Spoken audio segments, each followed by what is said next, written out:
This is my buddy's Subaru, and as you can tell, it doesn't look too happy. Nearly 2 years ago, this car was abandoned and left for scraps. As you can see, it's not in the world's best condition.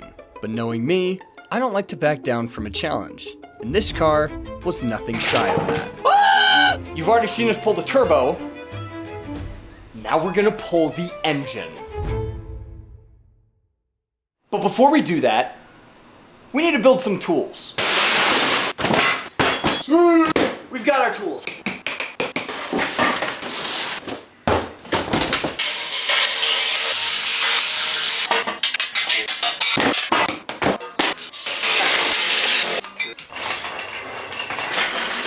We have the two tools that we need, so now we can actually pull this behemoth of a mistake out of the Subaru. I've got my buddy, we've got all of our tools, we've got the information that we need online, and I have no idea what I'm doing once again. First, we pushed the car back and cleared the floor a little bit. We raised it up so that I could get the engine mounts off. Then we pushed the hoist into place and attached it to its points. Now we're onto the most complicated part, where we have to actually disconnect the engine from the transmission. And that is held on by these bolts. It's also connected to the starter motor, and there's not a lot of room to work. I'm gonna say some flashbacks! Alright, we've got Lloyd, we've got Stefan, we've got me. We've never pulled an engine, and we're about to do it. And none of us have any mechanical experience. This part is the scariest because you have to make 100 different adjustments and you have to be very careful not to damage anything. Once the engine is out of the engine bay, we have to dance it around and get it onto the engine stand. And now it's free to move. The engine's out, but the shop is a little bit of a mess.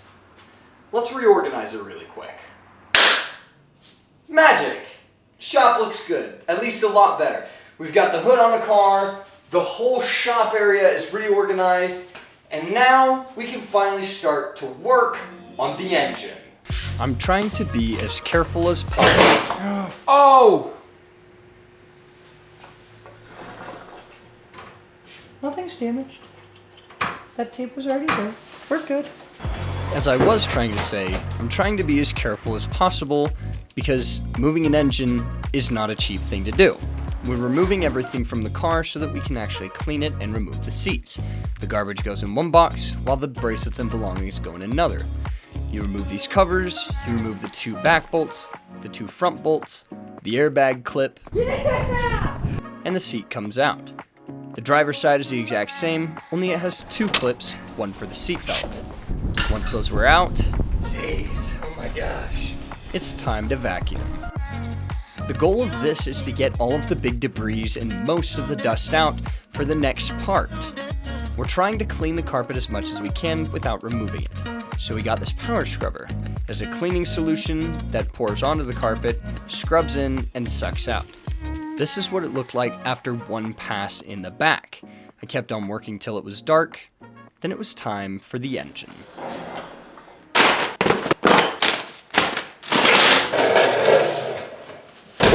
This is everything that we need to rebuild this EJ25 motor. Honestly, I really don't think that there's a whole ton of problems with the motor. I think that all of our problems originated from the blown turbo, because these fans are gone. We've got some coolant lines from Mishimoto, whole ton of gaskets, head gaskets, power steering pump, ARP head bolts, tons of things, and a 6-puck racing clutch in here that is both streetable and trackable, with a diaphragm as well so that we can just have everything replaced. We're gonna flip this motor, drain everything out, remove the headers, and start removing everything from the driver's side. I'm terrified. Here we go! If you've never disassembled an engine, it's quite intimidating. I started by removing the oil fill tube, then we removed the coil packs, as well as the spark plugs. I got a bucket because I knew things were about to get really messy. Big mess, big mess, big mess, big mess, big mess.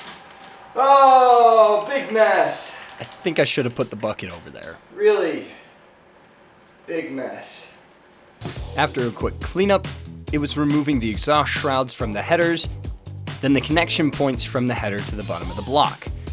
Then we can actually pull them off. Holy cow, that's dense! With the headers off, next was timing, and we marked everything with some oil-based paint like you can see. We did that on the belt as well as on the cams so that when we time everything, we can minimize our potential chance of failure to almost zero. With the engine rotated, we could take off the rocker cover and start removing the cams. You want to do everything in a proper order. We've got the valve cover off. Valve cover? Cam cover? Don't know. Cam cover, valve cover, and the cams are out. Right now we're looking on the top of the engine. We've got these 6 head bolts right here. We'll get the actual head off. We'll be able to see the valves from the underside. We'll be able to see if those are still good. And then it's removing the head gasket, and then it's just reinstalling everything. Engines have to be taken apart and put together in a specific order. As you can see, I'm not just going willy-nilly, I'm doing it in a proper pattern. This helps minimize warping in the engine during removal and installation. Good news is, just so I can introduce it, there is no scoring here. When we put this on, we can see on this piston, there's like no scoring whatsoever. There's some scratches, whatever. It's also 25 years old. On this piston, there's no scratches that are detrimental, which is good. There's a heck ton of carbon buildup on each piston. It needs some love. But I'll tell you what, that is good news as far as Jake is concerned, as far as I'm concerned, because it means that we don't have to replace piston rings, we don't have to replace pistons, we don't have to replace crankshaft, we don't have to replace anything in here that would be detrimental. Now, obviously, we're replacing the head gasket, which this is just the Fuji Heavy Industries, just OE, Subaru. All in all, this is some of the better news. It means that the head gasket's not blown. There's not issues that are going to arise with the pistons or the stroking of the engine. So good news overall, good stuff, I think. But next step is MLS head gasket. Get rid of this POS. Not having a blown head gasket is good because then you know that there's less of a chance of other failures elsewhere. Right now we are cleaning off the pistons with plastic scrapers and a brass brush, and this is just to break off all that old carbon. This is what she looks like now.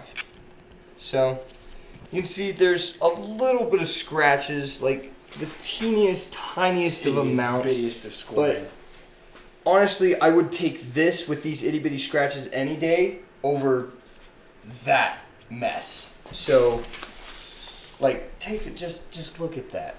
Like, you can't, there are no more indents for the valves. Like, you can see the tops of them, but we are scoring them just a little bit. But honestly, I prefer the pistons with a little bit of scoring over the massive carbon buildup. So we're going to do the other one, then we're going to see what we can do for the valves and the valve covers over there. We're going to scratch those off. We've got a brass brush. This is what's doing a majority of the work right here. Very thin, very fine bristles. We're going to use that on that. Then we're going to piece everything back together, clean it as much as we can, clean as much of the block as we can. And then we're just going to... Yeah. And then we're going to hyper do the other side, and we'll do it in 10 minutes. We already know what we're doing. Do we? You do. Do I? Yeah, I don't. You think I do? I hope you do.